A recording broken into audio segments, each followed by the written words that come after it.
কারণ অনেক সময় ভালো মাঠ ভালো উইকেট হয় না। জুনিয়র লেভেলের ক্যাম্পগুলো স্পেশালি ওমেন্সদের হইতে পারে, তারা টাইমের ইচ্ছে এখানে আসুক ইয়েগুলা। হ্যাঁ, ও বলছে যদি আমরা আপনি পারবেন না পারেন আমরা বিসিবি থেকে চেষ্টা করবো যে একটা যে আবাসিক করতে পারি এখানে। ও তো দেখে পছন্দ করছে এবং বলছে যে এটা প্রিমিয়ার লিগ হওয়ার মতো সুন্দর মাঠ। আপনি মাঠ দেখলেন?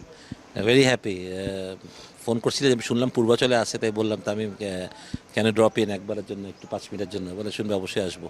তো আসবে মানে সময় করে যে আসছে, মাঠ ঘুরে দেখছে, পছন্দ করছে, এটাই হ্যাপি অনেক যে ও আসছে। ওর আসার কথা ছিল আর আগে হয়তো ব্যস্ত কারণ আসতে পারেনি, বাট ভেরি হ্যাপি যে ও আসছে, মাঠটা দেখে গেছে। কোন কথাটা ডিফারেন্ট মনে হয়েছে? মানে আমি বলতো অনেক মাঠই দেখেছে, অনেক দুনিয়ার অনেক মাঠই খেলেছে, আপনার এখানে দেখে কোনো কিছুর সাথে মিলিয়েছে কিনা বা কোনো একটা সাজেশন দিয়েছে? না, বললো যে মাঠগুলা তো সুন্দর, বলছে মাঠগুলা, বললো ঘাসগুলা কোথায় করলেন কীভাবে, বললো কয়দিনে মাঠ বানাইলেন। হ্যাঁ বললাম 8-9 মাস লাগছে আমার। ভেরি হ্যাপি শুনে যে এত তাড়াতাড়ি আমি মাঠ করছি। তার উইকেটের ব্যাপারে একটু সাজেশন দিয়ে গেল এটা সম্বন্ধেই। আর বললো খুব সুন্দর হয়েছে, খুবই সুন্দর হয়েছে, একাডেমির জন্য দারুণ সুন্দর মাঠ। বললো আমি রেটিং করবো এখন একাডেমিগুলোর, কে কত ভালো একাডেমি, কার ফ্যাসিলিটিস কী আছে, রেটিং করে তাহলে বাচ্চারা বাপ মারাও দেখতে পারবে কোন একাডেমিতে বাচ্চাদের পাঠাবে, কোচ কারা না কারা, এগুলো জিজ্ঞেস করলো। তো his happy, totally very happy. ভাইয়া, বিসিবি প্রেসিডেন্ট আসলে বেশ কিছু পরামর্শ দিয়েছেন, আপনি বলছিলেন পাশাপাশি বিসিবির সঙ্গে এই যে বেসরকারি একাডেমি তাদের কোলাবোরেটলি কাজ করারও কথা বলেছেন। একটা এমইউ অলরেডি হয়েছে বিসিসির সাথে আমাদের মাঠটা ইউজ করার জন্য। বাট যেমন আমি সাজেস্ট করলাম যে ক্যাম্পগুলো এখানে করা যায় কি না, ইফ দে এগ্রিড। কারণ অনেক সময় ভালো মাঠ ভালো উইকেট হয় না। জুনিয়র লেভেলের ক্যাম্পগুলো স্পেশালি ওমেন্সদের হইতে পারে, হয়তো ওমেন্স ন্যাশনাল টিম না হোক, ওমেন্সের যে 19-এর ক্যাম্প হয় এগুলো হয়, আমার এগুলোর জন্য উই আর পারফেক্ট আসলে সত্যি কথা বলতে গেলে।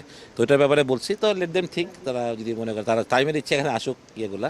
তো ক্যাম্পগুলো কোথায়, আলটিমেটলি এমনিও বিকেএসপি যেতে হয়, ক্যাম্পগুলো সব কিছু করতে হয়, বিকেএসপিও ভালো ফ্যাসিলিটিস, অনেক ভালো ফ্যাসিলিটিস। বাট এখানেও দু একটা ক্যাম্প হয়তো সে দিতে চায়, করতে চায়। তো আমরা চাই যে বিসিবিকে সাপোর্ট করে, এন্ড অফ দ্য ডে ট্রিগারই তো তৈরি হবে, নাথিং এলস, ঠিক না? তো আমারও খুশি হবো যে আমাদের মাঠে যদি আজকে বোর্ডের কোনো এজ লেভেলের টিম প্র্যাকটিস করতে আসে, আমাদের জন্য ভালো একটা দিক, সেটাই আমরা সব সাপোর্ট করবো আর কি। হ্যাঁ, ও বলছে যদি আমরা আপনি পারবেন না পারেন আমরা বিসিবি থেকে চেষ্টা করবো যে একটা যে আবাসিক করতে পারি এখানে।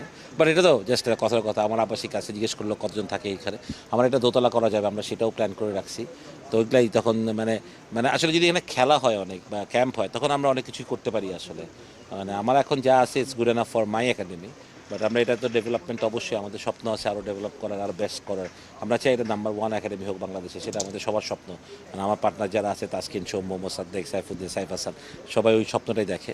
তো এন্ড অফ দ্য ডে আমাদের আরও কাজ বাকি ডেফিনেটলি। তো ও আমাদেরকে বলছে যতটুকু আমরা স্পেশালাইজ করতে পারি আপনাদের চেষ্টা করব, বাট আমরা হেল্প করবো। তো আমরা বলছি যে আমরা কোঅপারেশনে কোনো কিছু করতে পারি কিনা, যে যেটা বিসিবিকে হেল্প করবে আর কি। আমার একদম শেষ প্রশ্ন ভাইয়া, ঢাকা প্রিমিয়ার লিগ হচ্ছে, সব ঠিক থাকলে এখানে কতখানি রেডি, মিডিয়া সহ সব কিছু একদম মেনে চলছে? ও তো দেখে পছন্দ করছে এবং বলছে যে এটা প্রিমিয়ার লিগ হওয়ার মতো সুন্দর মাঠ। তো ওর কথা হচ্ছে, এটা আমি জিজ্ঞেস করলে কতটুকু শুনবে, বড় ছোটো এরকম। তো এই হ্যাপি যেটা দেখে। তো এটা তো এন্ড অফ দ্য ডে বিসিবির কল, তারা এখানে দিবে কি দিবে না। ভিজিট করে গেছে, গ্রাউন্ডস কমিটিও আসছিল কদিন আগে, ভিজিট করে গেছে। আজকে স্বয়ং প্রেসিডেন্সিও আসছিল, তারা দেখে গেল। তাই হোপ যে যেটা ভালো সেটাই হবে। আপনি কনফিডেন্ট ওই ওভারঅল আউটফিল্ড পিচ সব কিছু মিলে ঢাকা প্রিমিয়ার লিগ হওয়ার মতো? হ্যাঁ, উইকেট গ্রাউন্ড তো আমার অনেক ভালো, নো ডাউট। কিছু যেটা আছে, যেহেতু আমার মাঠের আশপাশে একটু জঙ্গল আছে, আমার ওই যে সাইড উপরেগুলো আমার প্রোটেকশন দেয় যেন বল যাতে বাইরে কম যায়, ওগুলো আমার কিছু কাজ আছে। ওয়ালটা রং করার ব্যাপারে বলছো, যেহেতু সাদা ওয়াল বলে প্রবলেম হয়, তো আমরা ওটা অলরেডি কাজ ধরছি, আমরা রং করবো এটা পুরো ওয়ালটাই। তো ছোটো ছোটো জিনিসগুলো তোলা করে দেওয়াটা খুবই সম্ভব আসলে তাড়াতাড়ি।